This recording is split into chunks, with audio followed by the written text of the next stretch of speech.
जय श्री महाकाल। हर हर महादेव। दोस्तों, आज के इस वीडियो में मैं आपको ऐसे सम्मोहन या वशीकरण प्रयोग के बारे में बताऊंगा जिसमें आपको कोई तंत्र मंत्र टोटका करने की ज़रूरत नहीं है। जो विधि बताऊंगा बहुत ही एक्सीलेंट है। इसको यदि आप कर लेते हैं तो आपका वशीकरण का प्रयोग सफल हो जाता है और आप जिसको भी पसंद करते हैं, जिसका प्यार पाना चाहते हैं, जिसको हासिल करना चाहते हैं, उसका प्यार आसानी से पा सकते हैं। तो इसके बारे में यदि आप जानना चाहते हैं तो आप मेरे इस वीडियो पे बने रहें और साथ में चैनल पे पहली बार आए हैं तो चैनल को सब्सक्राइब करना ना भूलें, साथ में बेल आइकन को क्लिक कर लें। बेल आइकन को क्लिक करने के बाद जो ऑल का ऑप्शन आता है उसे भी क्लिक कर लें ताकि आपको इस प्रकार की गुणतम प्राचीन तंत्र मंत्र के संबंध में जानकारी आपको सर्वप्रथम मेरे यूट्यूब वीडियो के माध्यम से आपको प्राप्त होती रहे।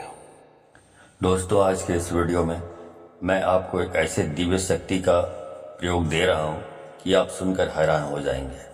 दोस्तों, वशीकरण, आकर्षण, सम्मोहन, अपने ही शरीर के अंदर ये सारी चीजें दिव्य शक्ति छुपी हुई है।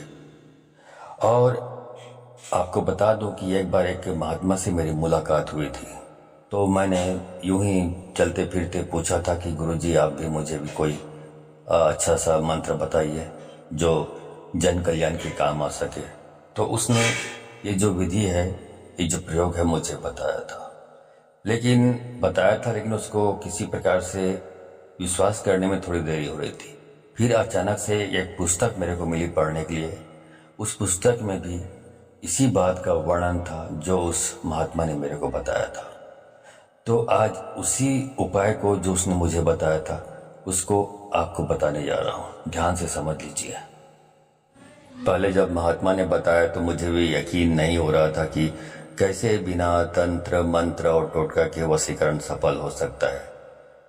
तो अचानक से यकीन करना मुश्किल हो रहा था। तो इसीलिए मैंने बताया कि जब बुक में भी पढ़ा तब लगा कि ये बात सच हो सकती है। तो उसी को आपको एक उदाहरण सहित आपको समझाता हूँ। मैं आपको बताना चाहता हूँ कि हर जीव के अंदर ये दिव्य शक्ति मौजूद है। अब एक छोटा सा उदाहरण ये है कि यदि आप जानते होंगे, कुत्ता को यदि कहीं पर चोट लग गई हो, कुत्ते के कहीं शरीर में जख्म हो गया हो, तो कुत्ता उस जख्म वाले स्थान को अपने ही मुंह से चाट चाट कर उसको ठीक कर लेता है। जहां उसका मुंह पहुंचता है कुत्ते का, वहां तक वो चाट लेता है उस जख्म को और ठीक कर लेता है। और दुर्भाग्यवश उस कुत्ते के शरीर के किसी ऐसे स्थान पर चोट लगी हो जहां पे कुत्ते का मुंह नहीं पहुंचता है, तो समझ लीजिए फिर वो ठीक नहीं हो पाता। उसमें जख्म में कीड़े पड़ जाते हैं और उस कुत्ते की मृत्यु हो जाती है, क्योंकि उसमें जो चाटने की जो शक्ति होती है, चाटने की शक्ति होती है, वो चाटने का जो क्रिया है वो कर नहीं पाता, इसलिए उसकी मृत्यु हो जाती है। क्या समझे इसका मतलब? इसका मतलब ये है कि कुत्ते की थूक में वो एंटीबायोटिक गुण है जिसकी वजह से वो चाट चाट कर जख्म को ठीक कर लेता है। उसे किसी ट्रीटमेंट की जरूरत नहीं पड़ती। तो ये हुआ कि लार में, जो कुत्ते के लार में जो शक्ति है, एंटीबायोटिक गुण है, वो सारे जीवों में होता है। मैं तो उदाहरण के रूप में आपको बताया कुत्ते के बारे में, ये सारे जीवों में मौजूद होता है। इसी का एक प्रयोग मैं बताने जा रहा हूँ। अब इसको बोलते हैं, जैसे एक लाइन है, दोहा कहना चाहिए, मृग नाभि कस्तूरी बसे, मृग ढूंढे वन माही, ऐसे प्रभु श्री राम है दुनिया जानत नाही। मतलब बोला जाता है कि हिरन कस्तूरी की सुगंध उनकी नाक में पड़ती है तो पूरे जंगल की खाक छानता है कि ये कस्तूरी है तो है कहाँ। पूरे जंगल को खाक छानते रहता है, घूमते रहता है, इधर से उधर, कहीं नहीं मिलता उसको। क्यों नहीं मिलता? क्योंकि जो कस्तूरी जो है एक्चुअल में वो किसी जंगल में किसी स्थान पर नहीं है, वो तो हिरण के नाभि में मौजूद है जिसकी खुशबू उसको आती रहती है। वैसे बहुत सारे गुण प्रकृति ने इंसान को खुद दिया है जिसका वो इस्तेमाल या तो जानता नहीं है या भूल चुका है। वैसे ही ये जो थूक है उसका प्रयोग है। तो इस वीडियो में इसी थूक का प्रयोग मैं आकर्षण, सम्मोहन और मोहनी जो प्रयोग है उसमें आपको बताने जा रहा हूं। इसको करने के लिए आपको क्या करना पड़ेगा ये अच्छी तरह से समझ लीजिए, ठीक है। तो दोस्तों, इसके लिए आपको क्या करना है, सुबह आपको बिस्तर पर से उठते ही अपने बेड पर आपको बैठे बैठे ये प्रयोग करना है। तो बैठ जाइए अपने बेड पे और उसके बाद अपने जो थूक है, लार है, उसको अपने आज्ञा चक्र पर लगाना है आपको। आज्ञा चक्र कहाँ होता है, जो मस्तक होता है, मस्तक जहाँ पे ललाट में जहाँ पे टीका लगाते हैं, तिलक लगाते हैं, वो आज्ञा चक्र है। तो वहाँ पर थूक को लगाते जाना है, 7 बार लगाइए उस बेड में बैठे बैठे।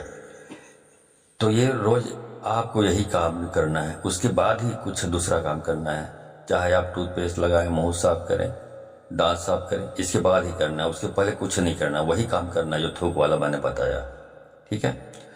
तो ये आपको बेड में बैठे बैठे ही करना है और आपको थूकने से पहले क्रिया करना है आपको, मतलब थूकना नहीं है। ये क्रिया करने के बाद ही बाकी थूकना चाहे तो थूक सकते हो, उसके पहले आपको थूकना नहीं है, ये क्रिया पहले करनी है। और दिन में आप 3 या 4 बार आप ये कार्य करें, आज्ञा चक्र पर थूक लगाने वाला, ठीक है। तो अगर ये क्रिया आप 1 सप्ताह कर लेते हैं तो आप देखेंगे कि किसी को भी आप वश में कर सकते हैं। आपके चेहरे में, आपके पर्सनालिटी में आपकी जो ओज उत्पन्न होगा आपकी बॉडी में, जहाँ भी जाएंगे वहाँ पे आप सभी के आकर्षण के केंद्र बन जाएंगे। सभा में जाएंगे तो वहाँ पे सभी की नज़रें आप पर केंद्रित हो जाएंगी। लोग आपको सुनना चाहेंगे, आपको पसंद करना चाहेंगे, क्योंकि आपकी पर्सनालिटी में वो ओज और वशीकरण पैदा हो जाएगा कि लोग आपसे आकर्षित होते रहेंगे और हो जाएंगे, आपको इग्नोर नहीं कर पाएंगे। लेकिन यदि आप किसी विशेष व्यक्ति को आकर्षित करना चाहते हैं, किसी विशेष व्यक्ति का वशीकरण करना चाहते हैं, तो उसके लिए क्या करेंगे आप, उसके लिए आपको थूक को अपने आज्ञा चक्र में लगाते लगाते उस व्यक्ति का नाम का उच्चारण आपको अपने मुंह से करना है। तो आप 7 बार लगाएंगे, 7 बार उस व्यक्ति का नाम का उच्चारण करें, चाहे वो लड़की हो, चाहे लड़का हो, चाहे महिला हो, चाहे पुरुष हो, कोई भी हो, उसके नाम का उच्चारण करते हुए थूक को आज्ञा चक्र पे आपको लगाना है। तो ऐसा यदि आप करते रहेंगे लगातार, तो जो भी सामने संबंधित व्यक्ति है, महिला है, पुरुष है, जो भी है, वो आपके वश में हो जाएगा, आपके प्रभाव में आ जाएगा और आपका हर कहना मानेगा या मानेगी, ठीक है। ये क्रिया आपको दिन में 4 या 5 बार करना है। फिर देखिए दिव्य शक्ति अपने ही शरीर से प्रकट हो जाएगी। दोस्तों, ये दिव्य शक्ति अपने शरीर के अंदर ही छुपी हुई है। इसको प्रकट करने का सबसे उत्तम तरीका यही है। अब यह शरीर अपनी ही दिव्य शक्ति से वशीकरण, सम्मोहन, आकर्षण से भरपूर हो जाएगा और इसमें कोई तंत्र, मंत्र, टोटका की जरूरत नहीं है। तो यह एक दिव्य शक्ति है जो अपने शरीर के अंदर है। तो आप इसे प्रकट करिए और इसके काफ़ी लाभ हैं, तो आप इसका प्रयोग करें, ठीक है। वीडियो अच्छी लगी हो तो इस वीडियो को अधिक से अधिक लोगों को शेयर करें, ताकि अधिक से अधिक लोग इस जानकारी से अवगत होकर इसका प्रयोग करके इसका लाभ उठा सकें। आज के वीडियो में बस इतना ही, मिलता हूँ अगले वीडियो में। तब तक के लिए धन्यवाद। जय श्री महाकाल। हर हर महादेव।